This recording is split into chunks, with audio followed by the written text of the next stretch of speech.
Okay, this is our soccer training regimen. Our athlete is Jared Conley. He's a 23-year-old male who plays sweeper for his collegiate level team.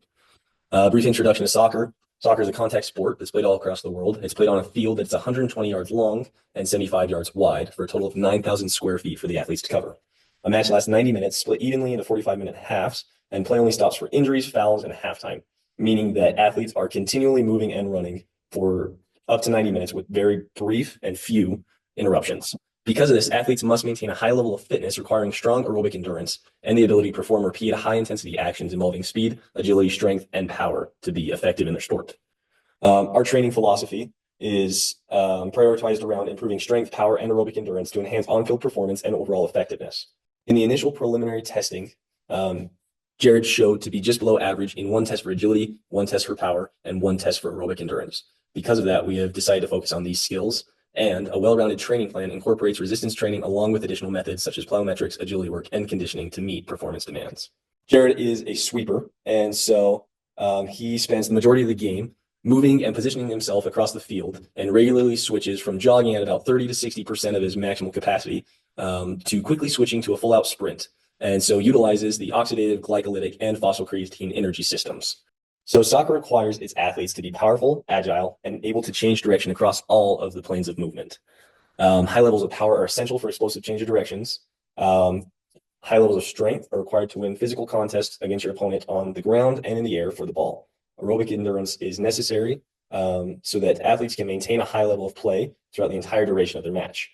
To focus on power, we are having Jared do resistance training in the gym and also plyometric training. The resistance training will be focused on increasing strength and power. And since Jared is experienced in the gym, but new to plyometrics, we're going to have him start at about 80 contacts per session of plyometrics and heavily focus on safe landing mechanics. We will primarily be using traditional resistance training to improve Jared's strength. And not only will this help him to more effectively play his position, but will also aid in injury prevention. In an effort to increase agility and technical skill, we will be using sport-specific skill training. Jared's goals primarily is to increase muscular strength and power as well as aerobic endurance to a level that allows for a starting position on the team. And secondarily, to improve maximal power output by 20% before preseason testing, increase aerobic endurance to sustain high work rate for the full 90 minutes of play, and strengthen hamstring and quadricep muscle groups to improve defensive ability and reduce injury risk. All right, diving into our macro cycle for Jared. Like we talked about earlier, our overall goal is to increase the muscular strength and power as well as aerobic endurance to a level that he is able to start for his collegiate team. With that, we've kind of outlined a couple of different things here. First up is in the blue, the competition season. You can kind of see that right through here, the competition season with a couple different tapering days. The green is going to be a light taper with blue being a more drastic taper. We have testing here purple or in pink, it's kind of like maroon color. And then in the deep purple, we have recovery weeks. You'll also notice that we have some of our primary focuses. We'll be starting with strength and endurance to establish a baseline of aerobic endurance, specifically because that is a 90-minute game that Jared will be playing. With minimal breaks, after which we're going to be focusing a little bit more on strength and power to increase his ability to fight for the ball, to be able to run faster for longer. When you get down to some of the more skill set things, you'll notice that the metabolic conditioning is kind of starting there in our general preparatory phase. Following in the sport specific is when you're going to get more plyometrics, you're going to get more of that that teamwork type of stuff. When we get into the actual sports season, we are going to be reducing our training volume, but we will not be reducing the intensity, and that will be shown as we move on to our mesocycles. For our off-season mesocycle, we're going to be looking at specifically beginning mesocycle 4. That'll be microcycles 13 through 17. And so you'll notice that we have some pretty high standards through here. The intensity is high. We're focusing on our strength as it is kind of the last week before we're going full strength power. We're going to be focusing more primarily on strength here. We'll have 2 days of strength training, strength resistance training, and 1 day of endurance training. With our plyometrics that we are doing on Monday, we're starting at the beginning of the week. We don't want to do plyometrics after we've started our training. We want to do it right after the active rest day. We will be focusing, like Jared had mentioned as well, we'll be focusing on landing technique, safe landing technique, since he is a beginner. On the 4th week, we will be doing a deloading week, and that'll be to promote specifically adaptation and supercomposition. You will notice as we get over to our in-season mesocycle that it does change quite a bit. We have less days that we'll be training, specifically 3 to 5 days of training rather than 4 to 6. Here in the actual days, you'll notice that a lot of the exercises are specific to the lower body. But at the same time, we also are not including plyometrics here. The daily volume load you will also notice is substantially lower. We're hitting around 100,000, 110,000 instead of upwards of 180 to 200,000. So this is the off-season microcycle, which covers one of the full training weeks. During the off-season, the goal is to build that strength, aerobic capacity, and that muscular endurance. So this week uses higher volume and a mix of resistance and aerobic training. As you can see from this chart, the weekly structure includes 3 resistance training days, 3 aerobic training days, and then 1 of the active recovery days.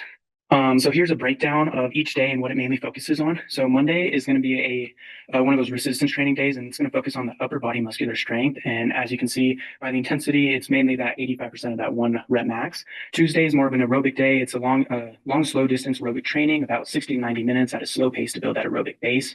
Wednesday is an aerobic training as well. This one is more of an interval training. It's targeting improvements in the aerobic power. Thursday is another one of those resistance training days. This one is a lower body muscular strength focus. And again, it's at that 85% of that 1 RM. For Friday, it's going to be another resistance training day. This one is going to be more focused on muscular endurance instead of strength. So the focus here is about 60% of that 1 RM, focusing most important exercises first and then the exhaustive ones towards the end. Saturday is another aerobic training day. This is a session lasting about 45 to 60 minutes, and this is that HIIT interval type training. So you'll do 400 meters at a recovery pace, so either walking or light jog, and then followed by a 100-meter fast sprint all out. And you'll just keep doing this for about that 45 to 60 minutes. And then Sunday is going to have that active rest day or active recovery day. And then this microcycle fits the needs of the athlete by building that fundamental strength. It improves that aerobic endurance, and it prepares them for a higher intensity phase, which can come later during the in-season competition. For that off-season daily plan, this is the example of it. This is that Monday training day, so it still focuses on increasing that upper body muscular strength in the morning. The workouts start with warm-ups that are specific to the strength exercises to reduce that injury risk, and it prepares the muscle groups that are going to be trained. In the afternoon, the athlete will be participating in team practices. So for most resistance training or self aerobic training days, they're all going to be in the morning because they are going to have that team specific practices in the afternoon.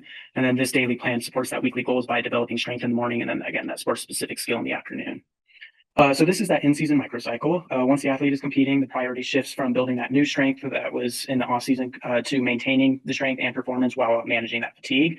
So the structure for that in-season is going to go to the 3 days of resistance training, 2 days of aerobic training, and then 2 days of active recovery. So this is what it looks like a full week of that in-season microcycle. So for the day-by-day, Monday is that lower body strength and power. This is going to focus at 85% of that 1 RM, except for that power clean, which is going to be more of that power-based exercise. So it's going to be at that 60% 1 RM. Tuesday is that aerobic training using sport-specific conditioning, such as a 5v5 for 60 minutes, just get the athlete moving around at a moderate intensity. Wednesday is going to be primarily lower body with some light upper body strength. So again, both lower body and upper body are very important for the soccer player. So we are going to have them training both at 85% of that 1 RM. Thursday is going to be an active recovery day. This is going to just allow them to recover over time as long as they're still moving around, get a walk in, anything like that. Friday is going to be another strength day, but this one's more of a maintenance type of day. So we will still keep the intensity at 85% while keeping reps and sets pretty low. Saturday is going to be another aerobic training day. This is going to be a just session where you can use a cycle for 45 minutes, just get the body moving, anything like that. And then Sunday is going to be another one of those active recovery days. And then this microcycle fits the athlete's in-season needs by maintaining that strength and power, prevents excessive fatigue, and it allows for that recovery throughout the weeks. This slide shows that example for the in-season daily plan. We're going to go for that Monday. So again, it's a more lower body focused. But it focuses on that strength and power aspect. The lift is performed in the morning, which with lower volume but high intensity. This helps just prevent fatigue while keeping strength levels high during the season. In the afternoon, the athlete's still going to be doing this team practices, which will allow for more sport-specific skills and tactical work to remain sharp on their toes, stuff like that. And then, yeah, this daily structure supports performance by keeping that strength high early in the week while leaving room for recovery before if they have a match or anything like that. During the preliminary testing, speed and agility, aerobic endurance, and that general strength and power were lacking in the athlete's current abilities. Because of the overall goal in the athlete is to start on the team, we identified the goals the following training program methods to include, which were these three: increasing maximal power output and improving the stretch shortening cycle to help athlete become more explosive during quick directional changes, tackles, and those recovery sprints. The next goal was developing aerobic endurance to enable athlete to sustain high work rates and resist that fatigue over the full duration of the 90-minute match. And then lastly, the strength training supports success in physical challenges for the ball and contributes significantly to injury prevention.